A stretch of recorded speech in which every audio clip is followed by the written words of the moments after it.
चूंकि हिंदू धर्म में विवाह को कॉन्ट्रैक्ट नहीं बल्कि संस्कार जैसा माना जाता है, इसीलिए इसे कभी न टूटने वाले बंधन की श्रेणी में रखा गया था। समय बदलता गया, परंपरा बदली, सोच बदली और यह बदलाव दाम्पत्य जीवन के मूल्यों में भी देखने को मिला। साल 1955 में हिंदू विवाह अधिनियम आया और ये अपने साथ तलाक का कॉन्सेप्ट भी लेकर आया। हालांकि कानून निर्माताओं ने तलाक के बाद भी विवाह को बचाने और तलाक को समाज से दूर रखने की सारी कोशिश की, यानी तलाक के लिए 6 महीने से लेकर 18 महीने तक का एक कूलिंग पीरियड रखा। इसमें अगर दंपतियों के बीच बात पूरी तरह से बिगड़ गई हो तो वे कोर्ट में तलाक के लिए अर्जी लगाते हैं। इसके बाद कोर्ट उनकी सारी बातें सुनने के बाद कहता है कि आप लोग 6 महीने बाद दोबारा आना।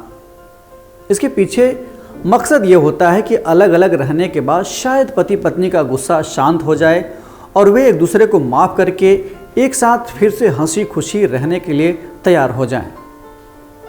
पहली बार तलाक के लिए जो अर्जी दी जाती है उसे फर्स्ट मोशन कहते हैं और कूलिंग पीरियड के बाद यानी 6 महीने या 18 महीने के अंतर पर जो दूसरी बार तलाक के लिए अर्जी दी जाती है उसे दूसरा यानी सेकंड मोशन कहते हैं। कोर्ट द्वारा ये जो 6 महीने के बाद आने की बात कही जाती है इसे ही कूलिंग पीरियड कहते हैं।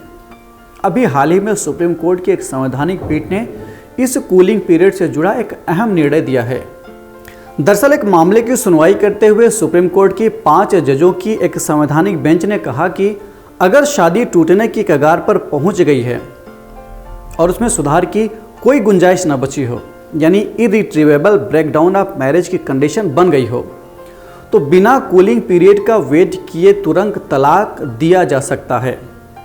यानी एक बार आपने तलाक के लिए अर्जी दी, पहली बार में ही सारे संबंधित पहलुओं पर कोर्ट ने विचार किया और तलाक के लिए डिक्री जारी कर दिया। इसके साथ ये इस तरह का जो डिसीजन है किसी भी तरह के पब्लिक पॉलिसी के अगेंस्ट नहीं होगा, क्योंकि सुप्रीम कोर्ट को संविधान के आर्टिकल 142 के तहत इस तरह के आदेश पारित करने का विवेकाधिकार है। अभी हम बात करेंगे कि अनुच्छेद 142 क्या है।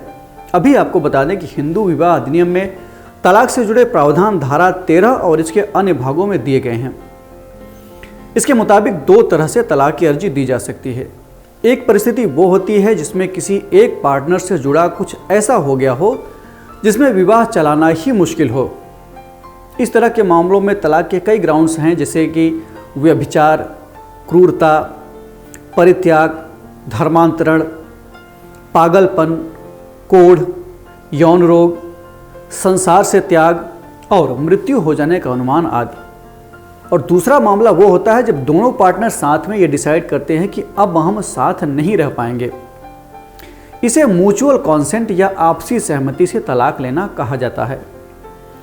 दूसरे तरह के मामलों में आवेश और गुस्से और गलती से लिए गए फैसलों को रोकने और शादी जैसे बंधन को आसानी से टूटने से बचाने के लिए विधायिका ने यह कूलिंग पीरियड का सिस्टम रखा था, यानी कम से कम 6 महीने और ज़्यादा से ज़्यादा 18 महीने।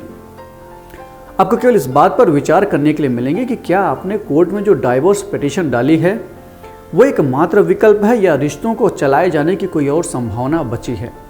बाद में कूलिंग पीरियड को लेकर सवाल उठने लगे। इसके पीछे ये तर्क दिया गया कि पहले ही बिगड़ चुके रिश्ते में कूलिंग पीरियड देकर पार्टी को और परेशानी का सबब देना वाजिब नहीं है। यानी दोनों ही पक्षों में, दाम्पत्यों में जब तनाव हो ही गया है, एकदम तय हो गया है कि अब हमें अलग ही रहना है, तो 18 महीने तक और लटकाने का कोई मतलब नहीं बनता। इस तरह के सवाल उठने लगे कूलिंग पीरियड को लेकर। अब इसी क्रूएलिटी को कम करने के लिए कूलिंग पीरियड को कुछ मामले में ख़त्म करने की बात कही है सुप्रीम कोर्ट ने। हालांकि सुप्रीम कोर्ट ने कई शर्तों को भी पूरा करने की बात कही, जिससे कोर्ट ने कहा कि तलाक के मामले में कोर्ट ये देखे कि क्या दोनों पक्षों में समझौते की कोशिश की गई और क्या सारी कोशिश बेकार हो गई हो, लोग एक साथ रहने के लिए तैयार नहीं हैं। सभी सिविल और क्रिमिनल मामलों में दोनों पक्षों के बीच समझौता हुआ कि नहीं, और गुजारा भत्ता तथा बच्चों की कस्टडी के भी मामले पहले से सेटल हो गए हैं कि नहीं आदि। ये तमाम मामले तमाम ऐसे बिंदु हैं जिस पर सुप्रीम कोर्ट ने कहा कि हमें इस पर विचार करना चाहिए। साथ ही कोर्ट ये भी देखेगा कि क्या पार्टियों ने याचिका दायर करने से पहले अलग अलग रहते हुए 1.5 साल की अवधि पूरी कर ली है, यानी कोर्ट के सामने मामला आने से पहले ही दोनों पति अथवा पत्नी अलग रहे हैं कि नहीं लगभग 1.5 साल के लिए। सवाल उठता है कि इस नए फैसले का असर क्या होगा। इस निर्णय के रिजल्ट के बारे में जानकार ऐसा कहते हैं कि ऐसे मामले जिनमें पति पत्नी सालों से अलग अलग रह रहे हैं और उनमें एक मामले को खींचना चाहता है, दूसरा पक्ष तलाक लेना चाहता है, तो ऐसी स्थिति में ये फैसला काफ़ी मददगार साबित होगा। इतना ही नहीं, इरिट्रीवेबल ब्रेकडाउन ऑफ मैरिज के ग्राउंड के जरिए केस पेंडेंसी में भी कमी आएगी।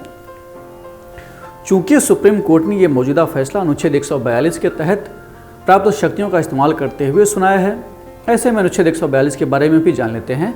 अनुच्छेद 142 न्यायालय को कुछ विवेकाधीन शक्तियां देता है, जिसके जरिए सुप्रीम कोर्ट ऐसी डिक्री या आदेश पारित कर सकता है या ऐसा फैसला दे सकता है जो किसी भी मामले में पूरी तरह से न्याय देने के लिए ज़रूरी हो, भले ही वो निर्णय, आदेश या डिक्री कानून में ना लिखी हो। यानी किसी ऐसे पॉइंट पर जहां संविधान या कानून ब्लैंक हो और संबंधित पार्टी को सुप्रीम कोर्ट द्वारा पूर्ण निर्णय, पूर्ण न्याय देने के लिए जरूरी हो, तो सुप्रीम कोर्ट अपने विवेकाधिकार से फैसला दे देता है, चाहे कानून में लिखा हो या न लिखा हो। इसके अलावा ये दिया गया जजमेंट, ऑर्डर या डिक्री देश में तब तक लागू रहेगा जब तक कि कोई और कानून इस संबंध में ना बन जाए। खैर, इस एपिसोड में इतना ही। इस तमाम फैसले पर, तमाम मुद्दे पर जो हमने अभी डिस्कस किया, आपकी क्या राय है कमेंट बॉक्स में हमें ज़रूर बताएं। इस एपिसोड में इतना ही। हम फिर मिलेंगे एक नए कार्यक्रम के साथ। तब तक के लिए आप जमकर पढ़ते रहिए और बढ़ते रहिए। नमस्कार।